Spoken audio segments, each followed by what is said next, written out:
The Eskimo word igloo means house, and to the natives of the Canadian Eastern Arctic, igloo is the snow house.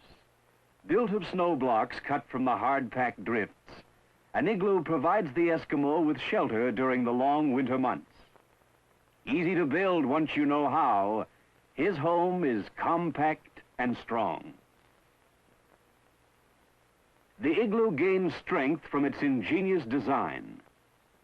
After the first row of blocks has been put in place, one block is cut to form a sloping surface.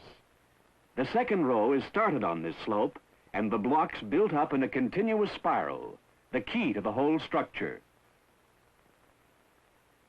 On the west shore of Hudson's Bay, the low rolling terrain offers little protection against the bitter cold of the northwest wind.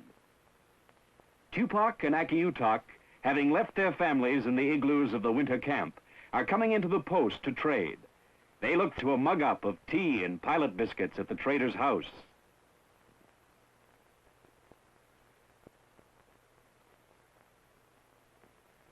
The two Eskimos admire the buildings of the white man, but for their own dwelling, they will build an igloo.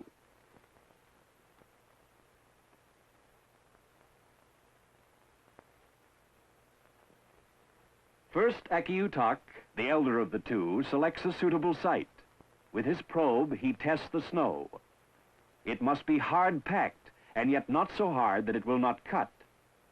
It must not be layered with streaks of soft snow that would cause it to break in handling. And there must be sufficient good snow in one place to provide all the building material for his igloo. This isn't always as easy as it seems, for the average snowfall of the Arctic is less than in the temperate regions of Canada. Like all good architects, they use the material found around them. The snow will be both bricks and mortar. Packed hard by the constant wind, it can be cut by a snow knife or ordinary handsaw into blocks of any size or shape.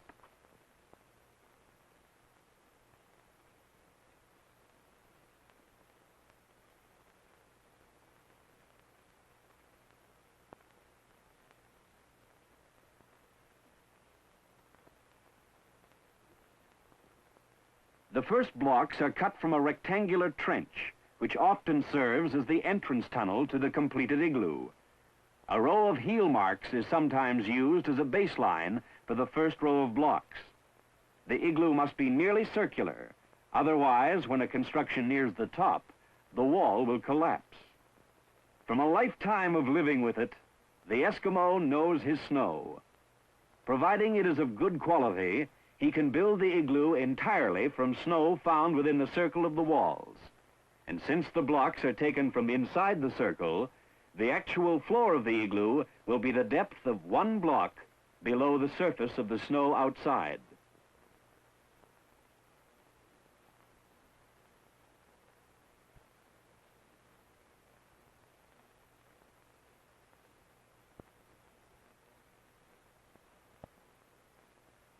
After the first row has been erected, the cut to form the sloping surface is made.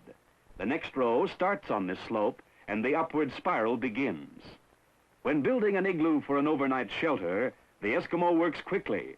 But for a permanent dwelling, he takes his time, fitting each block carefully to the previous one and to the one below. A single Eskimo can build an overnight igloo in 40 minutes, or he can spend 2 days constructing a large, comfortable dwelling for himself and his family.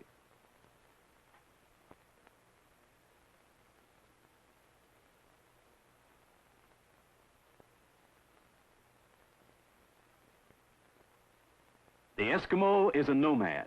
His need is for a temporary home, for who knows how long he will stay. His home gets dirty, he moves out and builds a new one. If hunting is bad, he goes off in search of food, building his new house where game is plentiful. The Eskimo builds his home around him, always working from the inside.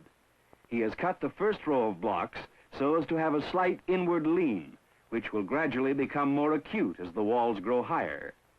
Being right-handed, Tupac works in an anti-clockwise direction. Left-handed Eskimos build in the opposite direction.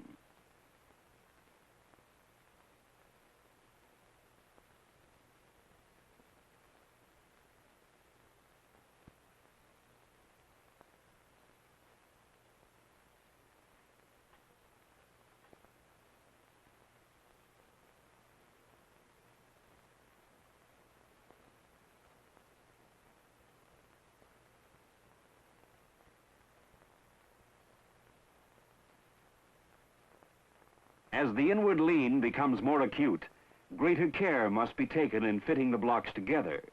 The edges of each block are beveled so that it gains support from the previous one and from the one below. Blocks will vary in size, but are usually about 3 feet by 2 feet by 4 inches thick.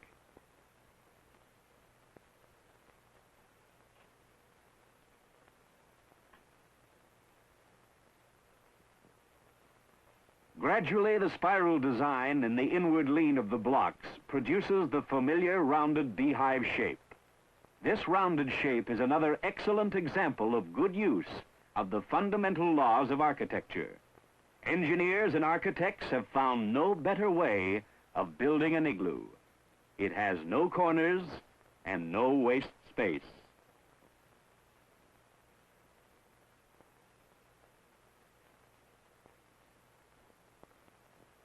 Although the temperature is 40 below, the exertion of building causes both Eskimos to perspire freely within the snow walls of their almost completed igloo. Setting the last few blocks in place is a ticklish job. Unless well fitted, they could easily fall in. The Eskimo's only construction tool is his snow knife. He uses it for cutting the blocks, shaping them, and fitting them together. Originally, it was made of bone or ivory, but now he buys a steel one from the trader for about the value of a foxskin. Still using snow from inside the igloo, the last block is shoved out through the narrow opening and trimmed to fit. Not until this key block is inserted and fitted, like the keystone of an arch, will the igloo take its final strength. After it has been completed, the warmth of the inside, combined with the wind on the outside, will cement the blocks firmly together. The igloo will be strong enough to support a man's weight, although a sharp blow of the fist might punch a hole in the snow wall.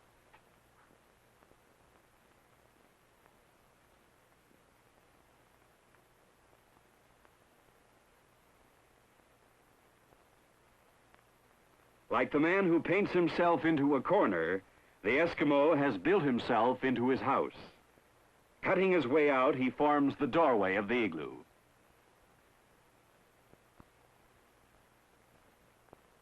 The last construction job is chinking. All cracks on the outer surface are plugged with snow so that no drafts can reach the interior. It has taken the two Eskimos 1.5 hours to build their igloo for the night.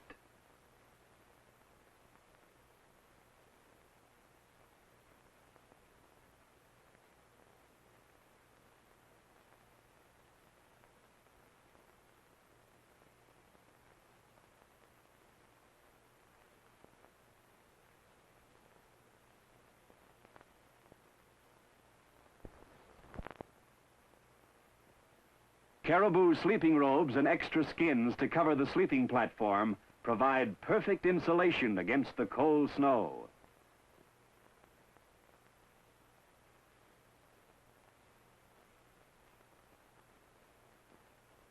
Akiutok and Tupac settle snugly inside, using a snow block to close the door. A hole in the roof serves as a ventilator and heat control, while fresh air comes from a small hole near the door. The short daylight hours of the Arctic winter draw to a close. After a meal of frozen fish or walrus, the dogs bed down for the night, nose buried under tail, thick coats protecting them from the cold, each in his chosen spot on the snow. Igloo-me-oko, says Akiutok.